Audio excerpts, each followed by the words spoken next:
আজকে বাসায় এসে ফেসবুক দেখতে দেখতে আমি এক বিশাল অভিজ্ঞতার সম্মুখীন হয়েছি। অনেক বড় একটা জ্ঞান অর্জন করেছি।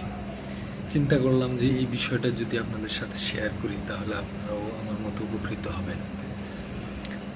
আজকে ফেসবুক দেখতে দেখতে হঠাৎ আমি একটি ক্যাপশন দেখে থেমে যাই।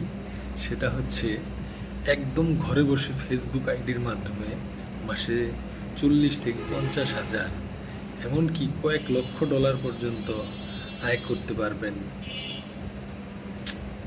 আমি তো থেমে গেলাম। আমার তো মোবাইল আছে, আমিও তো ফেসবুক চালাই। তাহলে কি বিষয়টা কি? ভিডিওটা দেখতে থাকলাম। ভিডিওতে বলল যে আপনার হাতে থাকা যে কোনো ফোন দিয়েই আপনি পারবেন এই টাকা আয় করতে, কারণ ফেসবুক হচ্ছে টাকার খনি। তো টাকার খনিটা কিভাবে, আমার তো আরো আগ্রহ চেপে বসলো যে টাকার খনিটা কিভাবে। তো আরো গভীর মনোযোগের সহিত যে একা একা দেখতে হবে, কাউকে বলা যাবে না আগে যে আমি যদি কিছু রোজগার করতে পারি।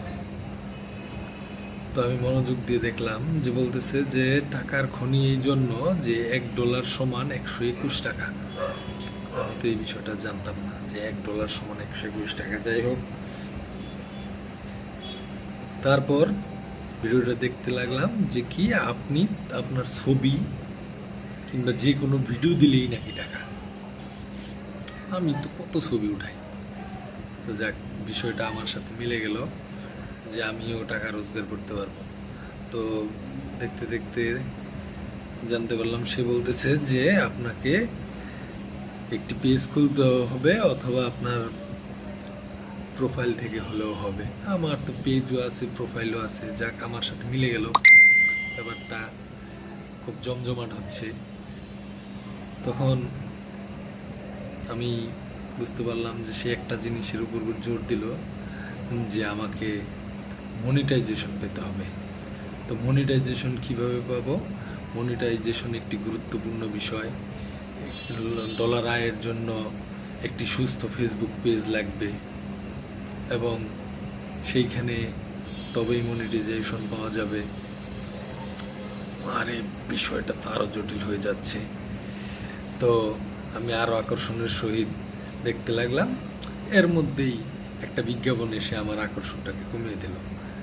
অপেক্ষা করতে থাকলাম, বিজ্ঞাপন শেষ হচ্ছে না। তারপর মনিটাইজেশন একটি যে অতীব গুরুত্বপূর্ণ বিষয় সেটা বুঝতে পারলাম।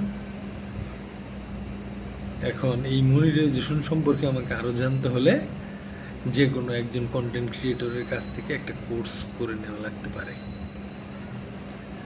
তো উনি নিজেই বলল যে আপনারা চাইলে আমার কাছ থেকেও কোর্সটা করতে পারবেন।